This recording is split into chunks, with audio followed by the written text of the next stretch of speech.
Hey guys, and welcome back to my channel. This week's video is how I schedule and organize my language learning using both Notion and Google Calendar. So as you can clearly see, I am starting with Google Calendar, and the first thing that I like to do is if you open the side tab within Google Calendar, you can use this function called Notes or Keep, and this will allow you to just quickly jot down different things you have to do. So this is super helpful if you have tasks but you don't want to schedule them, or if there's certain things you want to learn but again you're not sure where to fit them in.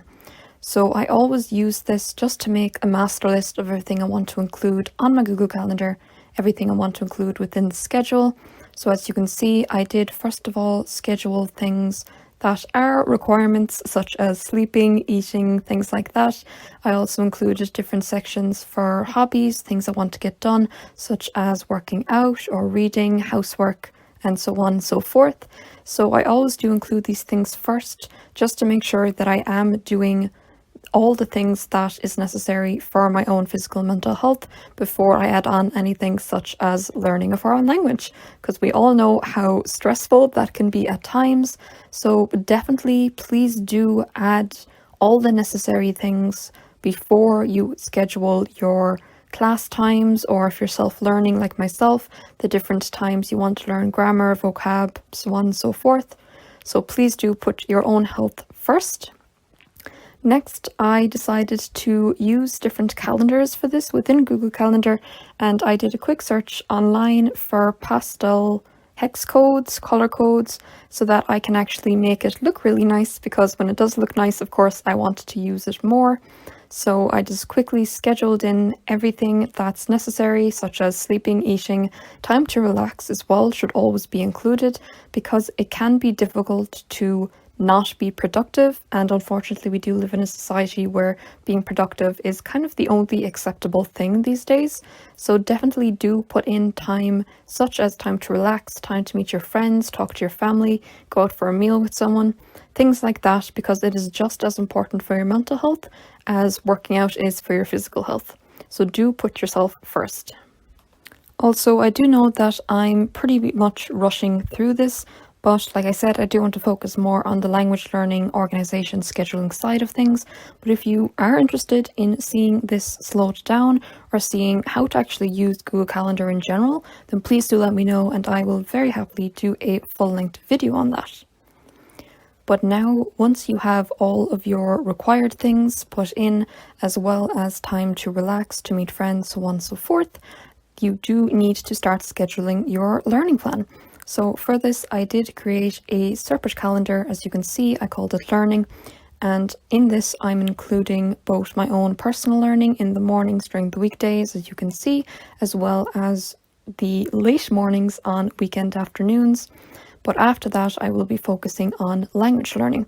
So the language I'm currently hoping to start learning is Dutch. I am hoping to get this done within 1 month, 28 days exactly. I believe I've actually challenged myself to learn as much as possible. So this is why I am using both Google Calendar and Notion, just to maximize my organization and productivity, but also, as I said, allowing time to just breathe and relax and de-stress after trying to learn a foreign language, because it can be very, very difficult at different times. So as you can see, I am just adding different tasks in different times. So I am scheduling a pretty large 4-hour block approximately to go through my textbook. This is perhaps too long a time to healthily sit or healthily study for any one time, but I am the type of person who prefers to just schedule a block, just get the thing done, as opposed to using timers or things like the Pomodoro method. It just never really worked well for me. So I have given myself a pretty decent block of time here just to go through the textbook. After that, I have scheduled more time both to go through Duolingo, to go through the Dutch course in Duolingo, as well as vocab and reading. I had originally labeled this a lot more specific, but I decided to make it a more general schedule, a more general time block, and then I can add different tasks to Google Calendar as I go through each day, depending on what I plan to learn on each day. And as you can see, I am scheduling things for both weekdays and for the weekend. However, I will be taking one day off each week. I just didn't put this into my Google Calendar because I wanted to show you guys what an entire week would look like. Please do not force yourself to study for at least 6 hours every single day because you will burn out and it's really not good for you mentally or physically. So please do allow yourself time to relax and include at least one day a week where you can just meet friends perhaps or just take the day off. So once I have scheduled in 3 different language learning blocks, go back and adding tasks. So what I'm showing you now for Monday, this is just a quick example. So this is one of my favorite features of Google Calendar, the fact that you can dedicate a 2-hour block to not a vague subject, but to a general theme, such as reading your textbook. But within that, you can add different tasks at different times, so you know exactly what part you're reading of your textbook. And it's also super satisfying to be able to tick these tasks off after you have each one complete. So once you do have your Google Calendar schedule time blocked, you can then move on to using Notion. As I will show you, this is a lot more specific than Google Calendar. And personally, I feel that using both of these tools does maximize my language learning schedule and organization, and definitely does help me learn more. First of all, as I said, this is Dutch Study, so you can see the little image. There's 4 main sections to my language learning template. And I've also included just a handy little CEFR note down below so that I can see how many words you're meant to know for each of the CEFR levels. See, for the first 2 or 3 levels, there is quite a big difference. But once you do hit B2, then it does start getting a lot more difficult to increase your fluency in order to sound more like a native. So first of all, we have my timetable. This is similar to the Google Calendar, however, it does go into a lot more detail and it sorts out what's being learned every day as opposed to weekly or monthly. So as you can see, I have 3.5 hours for my textbook, at least 30 minutes on Duolingo, and 1.5 hours either reading or learning new vocab.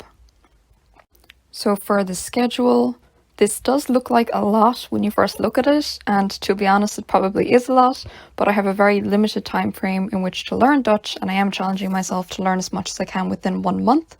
So this is just a day-by-day view of each of the tasks that I'm hoping to achieve and hoping to get done by each day. It is quite a lot though, so I will probably have to adjust this plan as I go on, but that's also perfectly acceptable to do because honestly, sometimes revision plans look incredible and they look like they're going to work brilliantly, but things come up or there's an issue or unforeseen circumstances and you do end up having to adjust your plan. So to try and combat that, I have included 2 days here. I will try to get in my half hour of Duolingo anyway, but I won't have time to read or to use the textbook. So I definitely do suggest that you include, just in case anything happens or that you're not after completely ruining your schedule and that you do have time to catch up before the following week.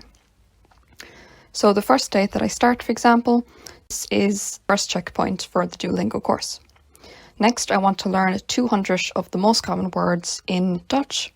So for this, I use different flashcard apps, Memrise, Anki, Quizlet is a personal favourite. And finally, I want to do the first section of a textbook that I'm using to learn Dutch. And this is the first half of section 1, and these are the topics that it covers. So this is just really handy for me to be able to go to my timetable and just pick a random day and know immediately what topics I'm going to be learning this day and where I should start from and where I should stop in the textbook. So this is the overall timetable, each day, each of the different tasks I wish to do. When I get roughly about halfway through, I will hopefully have learned the 2,000 most common Dutch words, and after that I will be switching to reading. So that is my more in-depth timetable, which does have a lot more detail and is very helpful in comparison to Google Calendar. But as I said, sometimes it's just really nice to be able to plan out your entire day, and unfortunately Notion doesn't have that feature yet, whereas Google Calendar does. The next section, as I said, go into more detail about Duolingo, and I will admit before I show you guys this is a little bit extreme and it's definitely not required, but I just personally love having things very clearly laid out and go into great detail so I know exactly what I'm doing for every hour or every minute even of each day. So this is quite a lot, and it's, not necessary in the slightest, but just so you guys know, this is what I tend to do when I use Duolingo to learn a language. I will write out the skills and how many lessons are in each skill, and then which skills come under which checkpoint. So for Dutch, there are 6 checkpoints. Each of the checkpoints has a different number of skills, has a different number of lessons, and so on and so forth. And as I previously said, I am hoping to do at least half an hour of Duolingo each day. I did schedule at least 1 hour on the Google Calendar just to give myself that extra time for difficult lessons, and especially as you go through the course, the lessons will become more and more difficult. But the reason I am aiming for at least half an hour is because of this little section, this little tip. I worked out that since there is approximately 502 lessons, and I do want to try and get this done within a month, that would require me to do 18 lessons a day, which does sound like quite a lot, but these are individual lessons, and each skill, which is the circle that you see on Duolingo lessons, each skill has multiple lessons within it. So 18 lessons a day, all in all, that adds up to 36 minutes a day, which is where I got the half an hour from. But as I said, I definitely gave myself more time, and honestly, as much as I do love scheduling my day from hour to hour, you should always give yourself slightly more time than what you think something will take. So I did give myself an extra 20 minutes, roughly, just to make sure that I can complete this goal each day. To make sure that I actually know which lessons I'm meant to be doing each day, I took that number and I ended up adding each of the amount of lessons in each skill to work out how many lessons and which lessons I have to do per day, and then color-coded them, which does look slightly confusing at first glance, so I will explain. For 18 lessons, the first day is this block of green color. So these 4 skills will be completed entirely. But the remaining lessons, there's 2 more lessons I have to do. But within the next skill, there are 5 lessons in total. So that's why the font is green, but it's not in a green highlighted block. So I will be doing 2 of the 5 lessons on this day, on the first day. Then the second day, the next 18 lessons will be all the text in white, but there are also 3 lessons left over from this skill that I started previously. Again, that's why this is a different coloured font. So I've done this for each of the 6 checkpoints, and hopefully I will be able to get the 18 lessons done a day. Even as I'm saying this, I know how crazy that sounds, but again, I do like the challenge and I want to see if I can actually manage this. So that is my Duolingo template. Again, totally not necessary, but if you do love going into like an incredible amount of detail, then maybe check it out. Maybe try something similar. So after Duolingo, we have the textbook section. So I am using a kind of a self-study, self-learning textbook to learn Dutch, simply because there's a lot of things you can't find online. And personally, I prefer using textbooks over online resources anyway. So for this textbook, the book itself actually gave a rough guide of how many lessons you should complete per day and how many hours you should spend per day, and etc, etc.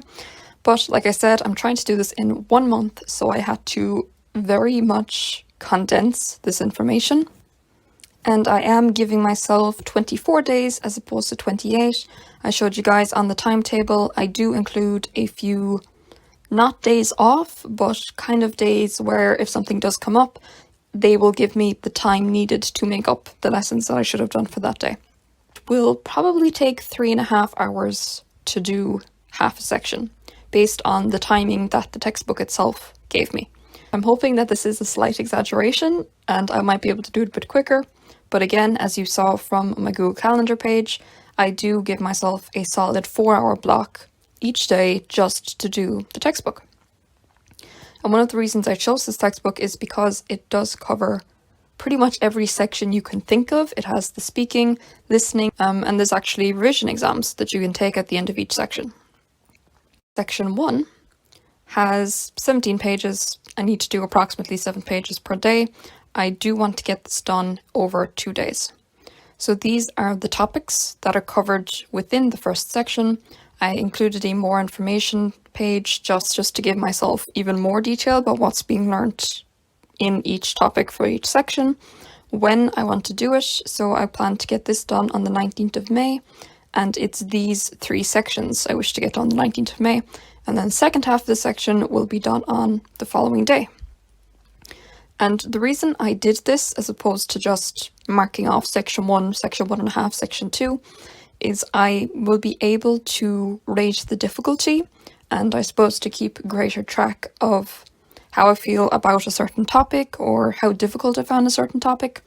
So for example, pronunciation is definitely going to catch me out. When I have this topic finished, I can tick the box, yes, it's complete. Difficulty, and then for revision, I can say, yes, I have revised it, no, I've not revised it. So I have done this for each section of the textbook, and every 3 sections I have also included just a cute little, so as a way to track my progress. It is every 3 sections, so every time I get to an image, I know, okay, I'm a quarter way through the book, or I'm halfway through, or 3/4 way through, and then congratulations, I finished this textbook. So that is the 3rd section of my language learning on Notion, and the final section is novels. Again, this is a bit specific, perhaps too specific. Personally, I prefer to read things and learn by reading as opposed to listening or speaking. So I did get the Dutch version of 3 different novels. So this is a chapter outline of each of the 3 novels, and depending on what CEF4 level they are or which Lexile measure they are, that will decide when I read them, if I read them, so on and so forth. So for The Little Prince, I am definitely hoping to get this read as soon as possible, since it is one of the first levels, supposedly is one of the easiest novels to read for foreign language speakers. And this will replace my vocabulary learning. So it is 108 pages. Again, I'm trying to get this done in 24 days, which does work out to be approximately 8 pages every day. I've also divided it into the different chapters, so I can just tick off, yes, chapter 1 done, chapter 2 done, so I can track my progress on Notion as well as with the book itself. So once I have this finished, and hopefully after the end of this month, I will be after increasing my reading level, and I can move on to other books. So Good Omens, for example. Again, this is going to have very specific terminology, and I understand completely that reading about angels and demons is probably not going to come up in everyday Dutch conversation, but I also firmly believe that if you enjoy what you're reading, it's going to be so much easier to learn from that. So if you have a book that you adore and that you know you would love to read again, no matter what topic it covers, you should definitely try and find a copy of that in your foreign language. Because it's one thing to be reading to try and learn a language, but if you hate the book that you're reading and you only picked it up because it's relevant or it's a children's book or it's more appropriate to your level or age level, you're not going to end up liking it, and you're going to end up hating the language itself because you'll force yourself to read it. So I divided this up into its Lexile measure, its surf level, and how many pages it has, as well as the chapters. To be fair, Good Omens doesn't have definitive chapters, but it is divided into a week. And finally, Harry Potter, of course, is the requirement. Every language I start, I have to get the version of it in Harry Potter. Thankfully, Harry Potter is translated into, I believe it's approximately 76 languages. So it is available in many different target languages that you might have, and that's why I always go back to it, because again, you know the story so well. If you have grown up with Harry Potter, if you've enjoyed the world of Harry Potter, then it will be easier for you to learn, despite the fact it does have pretty specific terminologies. Also, I'm not sure how many of you actually know about Lexile measure. It is something that I only came across myself quite recently. Lexile measure is a bit more specific and perhaps not used as often for languages as it should be. So if you are interested in it, or you're interested in learning more about the Lexile measure or the CEF4 level, please do let me know in the comments below, and I will happily make a full-length video on this, just explaining how you can use this and actually maximize the information, the Lexile level of each book, to improve your language learning. That is the end of my novel section, and this is the end of my Notion language learning template. Again, you have the CEF4 reference. Even if you don't use the CEF4 framework for language learning, if you are more casual learning, or if you're learning, I suppose, for personal fun rather than for work or for school, you probably don't even need to know about this, but I just find it really helpful to know how many words dictate what level you are. And it's also like really motivating, because when you first start out learning a language and you feel like you know nothing, even if you just learn the top 1,000 words, which does sound like a lot, but when you consider how many tens of thousands of words you use in your native language on a daily basis, 1,000 isn't a huge amount. And if you know this, you're already 1/3 of the way through being fluent. So it is definitely motivating for me personally. So I always do just keep this handy little reference down below whichever language I'm learning. I've also included this statistic. It's not confirmed, unfortunately, but this is the only answer I can find, where the Dutch course on Duolingo contains just over 2,000 words. So theoretically, if you complete the Duolingo Dutch course, you should be B1 level. Definitely for vocabulary, perhaps not for grammar, because Duolingo doesn't focus on that as much as it does vocab. But again, if you're just learning casually, or if you want to speak the language but not necessarily read or write in it, then, you know, Duolingo might be more than enough resource for you to learn with. So that is CEF4 level. These are the 4 different categories I use on Notion. I've shown you my Google Calendar and how this is pretty much my Google Calendar, just in a lot more detail. And yeah, that brings us to the end of the video. I hope you guys liked it. I hope you guys found this helpful. It is really difficult to find kind of language scheduling, language organization videos. And of course, everyone is different. Everyone has different learning styles. So yeah, I hope at least one person found this helpful. If not, you know, that's okay too. We're all different. We all learn differently. Please do let me know if you want me to talk about any of these things in greater detail, or even just tutorials for Notion, for Google Calendar, things like that. And I will very happily make those videos. So please like, please subscribe, and be sure to hit the notification bell, or else you won't get to know whenever more fantastic content like this comes out. So please do, and again, comment any video ideas you have, anything you'd like to see. Your opinions and your thoughts on things are always going to be my first priority. So again, thank you so much for watching. I hope this helped, and I will see you guys soon. I update new videos every single week, so I will talk to you then.